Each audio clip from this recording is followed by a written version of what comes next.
Alors, nous pouvons être fiers et confiants en tant qu'agence média, puisque nous avons un rôle économique majeur. D'abord, parce que nous sommes moteurs de la relance, enfin avant d'ailleurs la relance et depuis la relance, puisque nous participons au travers de nos accompagnements d'annonceurs à la création de liens entre les marques et les annonceurs. Donc nous participons de fait à la relance économique. Et autre élément, nous faisons partie de la filière communication qui pèse près de 52 milliards d'euros en 2019 et qui fait vivre évidemment de nombreuses entreprises, mais également de nombreux médias, et donc participe ainsi à la pluralité de l'offre média en France. Cette notion de monde d'avant, monde d'après est arrivée depuis la crise. Alors c'est pas forcément en fait une expression à laquelle j'adhère totalement. J'adhère plus à la notion de choses que nous voulons ou de choses que nous ne voulons plus ou de choses que nous voulons plus. Ce que nous voulons, je pense, c'est un futur plus équitable, plus respectueux, plus responsable, mais aussi plus fun, plus amusant, plus léger, plus ouvert en définitive. Je pense qu'il y a 3 points très structurants pour les agences médias et l'écosystème communication en général. Le premier point, c'est plus d'humanisme et d'égalité. La parité femmes-hommes, la diversité sont des éléments aujourd'hui qui sont évidemment admis par tous. Maintenant, il faut plus de concret. Il faut accélérer dans la mise en œuvre et la visibilité de ces dimensions, de ces très belles dimensions et de ces très belles valeurs qu'on doit mettre en place dans nos entreprises. Alors, deuxième point, c'est plus d'ouverture et plus d'écoute de l'autre, ou en tout cas, davantage se faire respecter sur notre marché. Dans l'environnement de la communication, l'empathie et la bienveillance sont des éléments qui ne peuvent pas être de valeur unilatérale.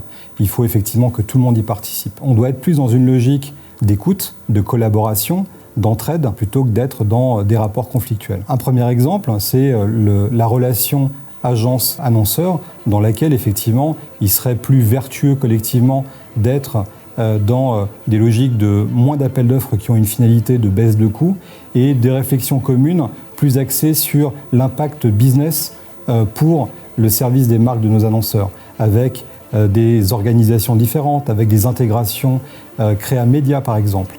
Autre exemple, c'est aussi au niveau des pouvoirs publics, qui ont de plus en plus tendance à stigmatiser le monde de la communication et de la publicité comme étant, on va dire, le chantre de la surconsommation, voire le bouc émissaire de tous les maux de la société. Et enfin, troisième point, toujours plus de créativité et d'innovation. L'inventivité, en fait, c'est notre oxygène, c'est la raison d'être des agences. Donc c'est là-dessus où, effectivement, il faut qu'on soit encore plus exigeant et encore plus fort dans le futur. Une étude montre qu'il s'est passé en 8 semaines ce qui aurait dû se passer en 5 à 8 années, ce qui est absolument incroyable. Et effectivement, cette transformation, et notamment cette transformation digitale, a évidemment touché les consommateurs, mais a aussi touché énormément les agences de communication et les agences médias en particulier. De manière très concrète, en 24 heures, nous sommes passés d'un télétravail sporadique à un télétravail généralisé.